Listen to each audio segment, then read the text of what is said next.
ભરૂચના બંબુસર ગામના ખેડૂતોએ પાવર ગ્રીડ જેટકોની હાઈટેન્શન લાઇન મુદ્દે વિરોધ નોંધાવી કલેક્ટરને આવેદનપત્ર પાઠવ્યું હતું। ભરૂચના બંબુસર ગામ સહિત જિલ્લાના ખેડૂતો દ્વારા પાવર ગ્રીડ જેટકોની હાઈટેન્શન લાઇનના કામમાં થઈ રહેલા અન્યાય સામે કલેક્ટરને આવેદન અપાયું હતું। ખેડૂતે રજૂઆતમાં જણાવ્યું હતું કે પાવર ગ્રીડ દ્વારા ખેતીની જમીનમાંથી હાઈટેન્શન લાઇન પસાર કરાઈ રહી છે, પરંતુ આ પ્રક્રિયામાં કાયદાકીય જોગવાઈઓનું પાલન થતું નથી। અગાઉથી કોઈ લેખિત નોટિસ આપ્યા વગર કામ શરૂ કરી દેવામાં આવે છે। વધુમાં કલેક્ટર કચેરીમાં દાખલ થતી અરજી ફરિયાદોની નકલ અસરગ્રસ્ત ખેડૂતોને અપાતી નથી, જેના કારણે ખેડૂતો પોતાની યોગ્ય રજૂઆત કરી શકતા નથી। ખેડૂતોને સાંભળ્યા વગર જ એકતરફી ઓર્ડર પાસ થવાના આક્ષેપ પણ કરાયા હતા। સાથે જ બંબુસર ગામના ખેડૂતોની કલેક્ટર કચેરીએ થયેલ સુનાવણીની નોટિસ પણ ખેડૂતોને અપાઈ નથી। પારદર્શક પ્રક્રિયા અપનાવી યોગ્ય વળતર અપાય તેવી માંગ કરાઈ હતી।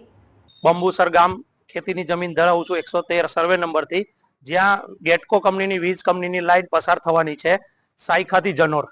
એ લાઈનની અંદર કલેક્ટરનો હુકમ કરી અને ડાયરેક્ટ અમને હિયરિંગ કર્યા વગર, ખેડૂતોના પ્રશ્ન સાંભળ્યા વગર અમને નોટિસો મોકલી દેવામાં આવી છે અને એકતરફી વિરોધ કરવામાં હુકમ કરી દેવામાં આવ્યો છે અને અમને સાંભળવાનો કે અમારા વિરોધનો મોકો દેવામાં આવ્યો નથી। અને બીજા નંબરમાં એના પોલીસમાંથી તેડું મોકલી અને પોલીસ સ્ટેશનમાંથી જવાબો આપવા માટે અમારા એકતરફી પોલીસનું પણ દબાણ ખેડૂતોને કરવામાં આવે છે, જે ખેડૂતોના અધિકારો અને હિતનો છીનવી અને આ કાર્ય થઈ રહ્યું છે અને એના બાબતે ખેડૂતોનો વિરોધ છે। હાલ બંબુસર ગામના ખેડૂતો મારી સાથે છે।